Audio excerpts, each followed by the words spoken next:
सीख हमें ये भी मिलती है कि मन के हारे हार है, मन की जीत जीत है ना। तो हमें बहुत जल्दी जो है गिव अप नहीं करना चाहिए, आखिरी तक कोशिश करनी चाहिए। क्योंकि मेरे जानने के ना 100 में से 1% चांस थे ना कि कोई चमत्कार ही हो जाए, और वही चमत्कार हुआ और मैं गई। तो hello everyone, good morning to all of you. तो कैसे हैं आप सभी लोग? उम्मीद है आप सभी लोग स्वस्थ होंगे। और मैं पहुंच चुकी हूं अपनी घासन में रोज़ की तरह। और रोज़ की तरह मैंने आग भी जला ली इधर, क्योंकि कहीं भी धूप नहीं है इधर आसपास। ये देखो मेरे पीछे, तो थोड़ी सी ज़रूरत पड़ती है आग जलाने की। तो मैं हाजिर हूँ फिर से आपके साथ एक भूली बिसरी अपनी याद लेकर। तो बहुत लंबा नहीं खींचूंगी मैं, थोड़ा शॉर्टकट ही सुनाऊंगी ताकि आप लोग बोर भी ना हो और आपको मज़ा भी आए।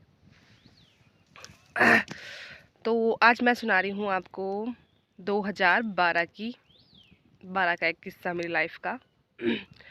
तो जैसे कि शुरू करते हैं। हिमाचल में आपको पता है देवभूमि है और शिव भक्त की कमी नहीं है, और शिव भूमि भी कहा जाता है हिमाचल को। तो हुआ क्या था कि हम 5 बहनें हैं। तो वो मेरी अलग जो 4 बहनें हैं ना, वो अलग कमरे में रहते थे, और मैं जो हूँ वो अलग कमरे में रहती थी अकेली। क्योंकि मुझे किसी की ज़्यादा कंपनी पसंद नहीं थी, मैं अकेले रहना पसंद करती थी ना। तो 2011 में मैं +1 में थी, और मार्च 2012 में हमारे +1 के बोर्ड एग्ज़ाम थे ना हमारे, तो वो हो चुके थे। और तो हमारे बोर्ड एग्ज़ाम हो चुके थे +1 के। और जिनको लगता था ना कि वो पास हो जाएंगे +1 में, तो उन्होंने मतलब एडमिशन ले ली थी +2 में। और हम ऐसे स्कूल जाते थे पर क्लासें लगती नहीं थी उस टाइम, पढ़ाई वगैरह कुछ नहीं थी चली हुई।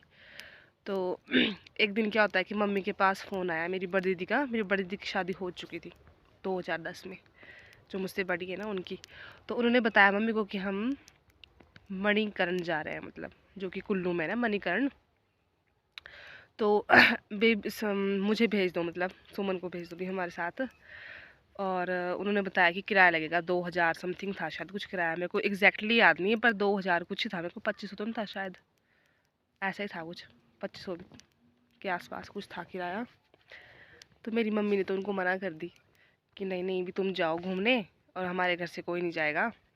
और बस फिर क्या था, शिव भगवान जी के साथ बचपन से ही मेरा कुछ ऐसा रिश्ता है ना, मतलब मैंने उनको कभी भगवान की तरह कम पूजा है। मतलब उनको ना मैं बचपन से ही ना, होते ना बच्चे अपने आप से ही कुछ रिश्ते जोड़ लेते हैं। और तो मेरे कमरे में उनका एक पोस्टर लगा हुआ था, शिव पार्वती का और गणेशा का। तो मैं सोचती थी बचपन से ही ना कि ये मेरे माता पिता है, और जो हमारे भाई भाई नहीं है ना, मतलब तो मैं सोचती थी कि जो गणेशा है ये मेरे भाई है। तो ऐसे मेरे मन से रिश्ते थे जोड़े हुए, मतलब। और जब मैं अकेली होती थी तो पहले मैं मतलब बहुत इंट्रोवर्ट थी ना, मैं इतनी बात भी नहीं करती थी, तो बहुत जल्दी घुलती मिलती नहीं थी किसी के साथ। तो मेरा ये था बस, भी जब शाम को सोना या जब भी फ्री टाइम हो तो मैं उसी पोस्टर से बातें करती थी, शिव पार्वती के पोस्टर से। तो मुझे लगता था ना कि जो कैलाश पर्वत है ना भाई, वो कुल्लू में है। तो मेरा उस टाइम इतना जीके स्ट्रांग नहीं था, ना ही मुझे कोई नॉलेज थी हिमाचल जीके की। और मुझे ये पता था कि जो कैलाश पर्वत पर जो है शिव शिव भगवान रहते हैं। और मुझे लगता था कि कुल्लू में है वो कैलाश पर्वत। तो मुझे वहाँ जाना था बस हर हालत में। तो बस मैं ऐसे रिक्वेस्ट करती रही शिव भगवान से, जिनको मैं पिता मानती थी अपना, कि मुझे आना ही आना है, बस जैसे मर्जी हो तुम जुगाड़ करो, और आपकी ज़िम्मेदारी है मतलब मुझे वहाँ तक पहुँचाना, कैलाश पर्वत तक पहुँचाना। मतलब मणिकर्ण के बारे में मेरे को कोई नॉलेज नहीं थी कि वहाँ पे क्या है क्या नहीं, पर मेरे को लगता था कि कुल्लू में तो कैलाश पर्वत है, आते जाते मेरे को कहीं दूर से दिख ही जाएगा। पर उस टाइम ये होता था कि 50 रुपीज़ भी अगर घर से लेने होते थे ना, तो डर लगता था भी कैसे मांगने पैसे। अब क्योंकि होता ही है ना कि अगर 5 बहनें हैं, जैसे 4 थे हम उस टाइम, एक की तो शादी हो चुकी थी बड़े वाले की। तो अगर मैं जाती तो औरों ने भी ज़िद करनी थी, हमने भी जाना है। या तो मुझे ज़्यादा पैसे देते तो सबने बोलना था कि इसको हमें भी चाहिए पैसे, है ना, क्योंकि मुझे जाने के लिए पैसे चाहिए थे। तो मम्मी के पास भी मैंने थोड़ी सी सिफारिश लगाई, पर मेरे को पता लग गया कि मम्मी के पास है नहीं पैसे। और हमारे पापा घर पे बहुत कम रहते थे, मतलब दूर दूर जाते थे ना वो काम करने। तो मुझे लग गया था पता भी घर से तो कोई बात नहीं बनेगी, और मना ही करेंगे मेरे को सब, क्योंकि उनके पास पैसे होते भी तो उन्होंने देने नहीं थे, क्योंकि तब बच्चे लड़ते हैं ना आपस में कि इसी को ज़्यादा प्यार करते, इसी को ही भेज जा, हमने भी घूमने जाना था, मन तो सबका करता है घूमने का। तो इसी करके मेरे को घर से तो मना कर दी कि तुम नहीं जाओगी।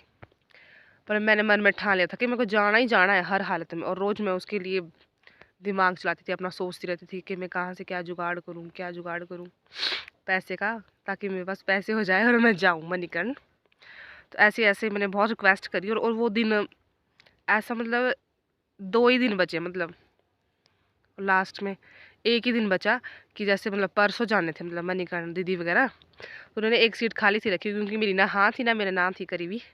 मैंने उनको फ़ोन करके बोल दिया था कि मुझे जाना है, जाना है। तो उन्होंने बोला था कि कुछ हेल्प हम भी कर देंगे, पैसे की बाद में दे दियो, लेकिन अपना अपना सेल्फ रिस्पेक्ट भी होता है ना, ऐसे भी कैसे लेने थे। तो क्या हुआ कि था कि हम परसों जाएंगे, बस 1 ही दिन बचा, और फिर मेरे को अंदर से डर लग गया लगने कि मेरे को तो शिव भगवान से मिलना है, और पैसे भी नहीं हो रहे कहीं से, और जाना भी मैंने ज़रूरी है। और अंधविश्वास इतना ज़्यादा था मेरे को भी नहीं, उसको मतलब जब हम आंख बंद करके किसी पे विश्वास करते हैं ना, तो उसको अंधविश्वास ही बोलेंगे हम, क्या बोल सकते हैं। और आस्था भी बोल सकते हैं, श्रद्धा बोल सकते हैं, क्या कुछ भी बोल सकते हैं ना, जो भी बोल रहा हूँ।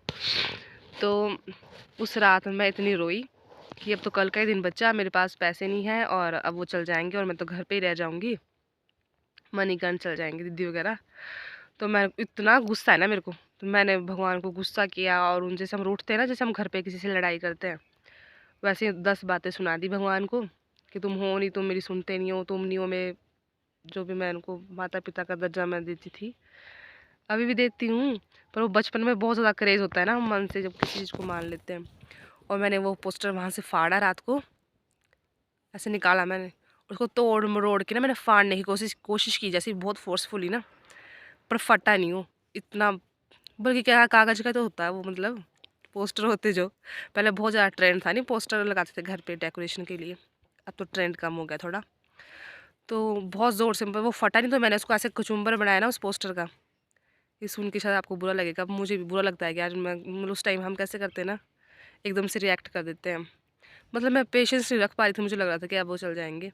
तो वो फटा तो है नहीं मेरे से, जोर लगाया मैंने, तो मैंने उसकी बॉल सी बना दी ना गुस्से में उस पोस्टर की, शिव पार्वती का पोस्टर था जो, और उसको अपने बेड के नीचे फेंक दिया। और बहुत गुस्से में ना बहुत रोई रोई, और फिर सो गई मैं रात को। फिर सुबह उठती हूँ मैं, वैसे जैसे डेली रूटीन होती है, तैयार हुई और स्कूल चली गई। और फिर उस दिन मेरी थोड़ी उम्मीद टूट गई कि अब कुछ नहीं होना है, आज तो लास्ट डे है, कल वो चल जाएंगे।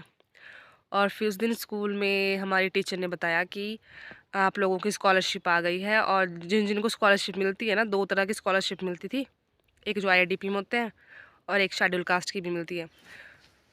तो मैंने लेनी थी एक स्कॉलरशिप, दोनों में से एक। तो उसी दिन पता लगा कि स्कॉलरशिप आ गई है, तो मैं फटाफट से बैंक में गई, मैंने कॉपी में, मतलब बैंक में आती थी ना हमारी स्कॉलरशिप, एंट्री करवाई। तो देखा कि स्कॉलरशिप कितनी आई थी, 3600 रुपीज़। तो मेरी तो लॉटरी लग गई, और मेरी तो खुशी का कोई ठिकाना ही नहीं था, मतलब मैं तो पागल हो गई सोच सोच के, मन में लड्डू फूटने लगे। बस अब मेरे को सिर्फ परमिशन लेनी थी पापा से कि मैं जाऊँ कि नहीं जाऊँ, पैसे तो मेरे पास आ गए थे मतलब। तो अब मेरे को मना भी नहीं कर सकते थे ना घर से, क्योंकि मेन इशू तो पैसे का रहता है। और फिर मैं घर आ गई, और फिर मैंने वो बेड के नीचे से वो पोस्टर निकाला, उसके ऊपर प्रेस करी, उसको सीधा किया, और फिर उसको दीवार पे लगा दिया। और फिर जब मैं ये सब कर रही थी ना, तो मेरे को खुद पे बहुत ज़्यादा शर्म आई कि मैंने कैसे किया, कि मतलब जब तो मेरी हेल्प नहीं हो रही थी। एक टाइम होता है ना कि हमारे फ्रेंड भी तो हमारा मुश्किल वक्त में साथ नहीं दे पाते हैं, होता है ना रियल लाइफ में। तो ज़रूरी नहीं कि भगवान जैसे ही आप हम सोचते हैं ना कि इंस्टेंट ही सुन जाए और इंस्टेंट ही हमारा हेल्प कर दे, या ये कर दे वो कर दे, या सिर्फ अच्छी चीज़ें हो बस हमारी लाइफ में। ऐसे होता नहीं है, मतलब बोलते हैं ना कि भगवान के घर में देर होती है पर अंधेर नहीं होती है। तो मेरे को पेशेंस रखने चाहिए थे, और इतनी बुरी तरह से मतलब गुस्सा होता है ना जो, बस वही बात है। तो ये सब जब मैंने दोबारा पोस्टर लगाया, फिर मैंने उनसे माफ़ी मांगी, और बहुत शर्मिंदगी भी हो रही थी मेरे को उस टाइम कि मैंने क्या किया। और उस दिन मैंने कसम खाई कि मैं अब कभी भी भगवान पे ऐसे गुस्सा नहीं करूँगी, और ये नहीं बोलूँगी कि भगवान होता नहीं है या ये वो, क्योंकि उन्होंने मेरी हेल्प कर दी थी, और शायद वो भी मेरी परीक्षा ले रहे होंगे कि कितने ज़्यादा पेशेंस रख सकती है। और मैं तो बहुत ही बेवकूफ़ थी उस टाइम। होता है ना, हम धीरे धीरे धीरे मेच्योर होते हैं उस टाइम पे, गुस्सा तो टीनेजर में होता ही है। तो मेरी जर्नी स्टार्ट हुई अगले दिन, बस पापा ने भी हाँ कर दी जाने के लिए और हम मणिकर्ण गए। और वहाँ की मेरी इतनी सारी और इतनी ब्यूटीफुल मेमोरीज़ है ना, मैं फ़ोटो शेयर करूँगी ज़रूर आपके साथ। तो मणिकर्ण जब मैं गई तो मुझे पता लगा कि वहाँ पे कैलाश पर्वत नहीं है। तो मणिकर्ण में गर्म पानी का चश्मा है स्पेशली। तो वहाँ पे बोलते हैं कि पार्वती माता की जो बाली वगैरह है उसमें गिर गई थी, तो शिव भगवान को क्रोध आया था, जिससे वो पानी उबल गया था ना, तो बाली खुद ही निकल गई थी। तब से वो ऐसे ही उबल रहा है पानी, गर्म पानी के चश्मे हैं वहाँ पे बहुत सारे। और वहाँ पे एक गुरुद्वारा भी एक बहुत बड़ा, और बाकी देवी देवताओं की भी वहाँ पे काफ़ी मंदिर है। मतलब तो स्पेशली जो सबसे हार्ट टचिंग था मेरे लिए वहाँ पे, जो मैंने पहली बार देखा था, जो हम मैक्सिमम बुक में देखा था मैंने वो ना, वो मेरी पहली जर्नी थी जो मैं कहीं घूमने गई हूँ। पहला टूर था मेरा हिमाचल का, जो मैं घर से बाहर निकली हूँ, क्योंकि मैं सोलन भी कभी अकेले नहीं गई थी।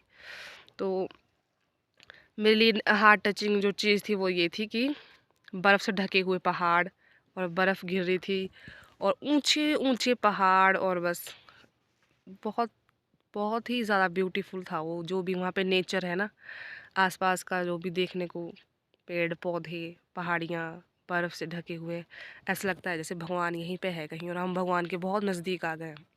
ये सब मैंने वहाँ पे महसूस किया और मैंने वहाँ पे प्रे करी थी कि भगवान मुझे यहाँ दोबारा ज़रूर बुलाना, और अभी तक मैं वहाँ गई नहीं हूँ दोबारा।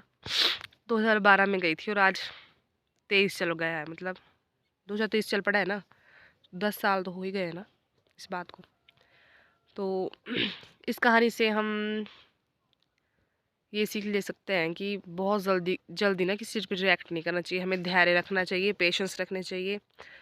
और भगवान के घर में देर होती है पर अंधेर नहीं होती, वो सबकी बातें सुनता है, सबको देखता है। पर वही बात है ना, हमारी जल्दी का कुछ नहीं होता है। आदमी ना बहुत स्वार्थी होता है, जब तक तो उसका मतलब निकल रहा है तब तक तो हम मानते हैं कि हाँ जी ये चीज़ है, ये हमारी सुनते हैं, जो भी है पूछते हैं उनको हम। और जैसे ही हमारा कोई मतलब नहीं निकल रहा होता है ना, जब कोई काम नहीं बन रहा, तो हम एकदम से ही उनके अपोजिट हो जाते हैं। तो ये हमें अपनी खामियों को दूर करने की कोशिश करनी चाहिए, क्योंकि होता है ना, जैसे गीता में बोलते हैं कि मन को नियंत्रण करना पड़ता है। मन मन चंचल होता है, लेकिन कोशिश करनी चाहिए कि हम ऐसे ना करें। और आज की स्टोरी आपको कैसी लगी, आप ज़रूर बताइएगा कमेंट सेक्शन में।